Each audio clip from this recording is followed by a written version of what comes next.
సాధారణంగా ఈ మహానాడు అయితేనే మహానాడు ముందు రోజు కూడా చాలా వర్షం పడింది. వర్షం పడితే చాలామంది లోపల తీన్మా డ్యాన్సులు వేసుకున్నారు అవతల పార్టీ వాళ్ళు. ఈ మహానాడు ఎలా అవుతుందో చూద్దాం, ఈ మహానాడు ఎలా అవుతుందో చూద్దామని.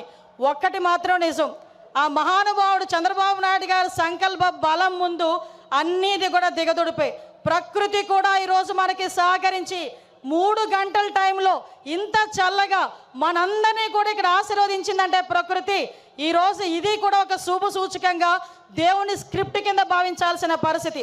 గత 5 సంవత్సరాలు చూసాం, విధ్వంసంతో స్టార్ట్ అయింది, ప్రజావేదిక విధ్వంసంతో స్టార్ట్ అయింది, అనేక కేసులు పెట్టించుకున్నాం, అనేక రకాల జైళ్ళకి వెళ్ళాం.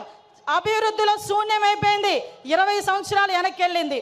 అభివృద్ధిలో ఎందుకు ముందుకు రాలేకపోయింది అంటే శాంతి భద్రతల మీద వాళ్ళకి పట్టు లేక, కనీసం వాళ్ళ భద్రత మీద వాళ్ళు కనీసం శ్రద్ధ చూపకపోవడం వల్ల ఈరోజు మళ్ళీ అదే శాంతి భద్రతల మీద భద్రత మీద శ్రద్ధ చూపించారు. కాబట్టి మన నాయకుడి మీద నా నమ్మకంతో ఈరోజు అనేకమైన కంపెనీలు ఈరోజు వస్తున్నాయి.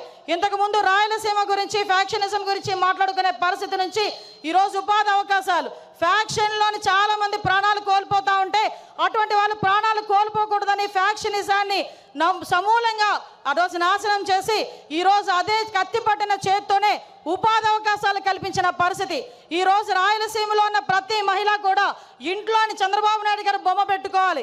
ఎందుకనంటే ఏ రోజైనా కత్తి పట్టిన మగవాడు బయటికి వెళ్తే మళ్ళీ తిరిగి ప్రాణాలతో వస్తాడో రాడో తెలియని పరిస్థితి నుంచి ఈ రోజు నా భర్త క్షేమంగా వస్తాడు, తిరిగి డబ్బులు తీసుకొని వస్తాడని ధైర్యంగా ఉండే పరిస్థితిని ఈరోజు తీసుకొచ్చాం. ఇంతకుముందు రాయలసీమ అంటే మనకి చేతిలో కత్తులు, కటార్లు, బాంబులు వినిపించేవి. కానీ ఈరోజు రాయలసీమ అంటే ఒక కియా, రాయలసీమ అంటే ఒక శ్రీ సిటీ, రాయలసీమ అంటే ఒక హీరో కంపెనీ, ఇలాంటి కంపెనీలు అనేకం కనిపించే పరిస్థితి ఈరోజు మనందరికీ కూడా కనిపించే పరిస్థితి కనిపిస్తూ ఉంది.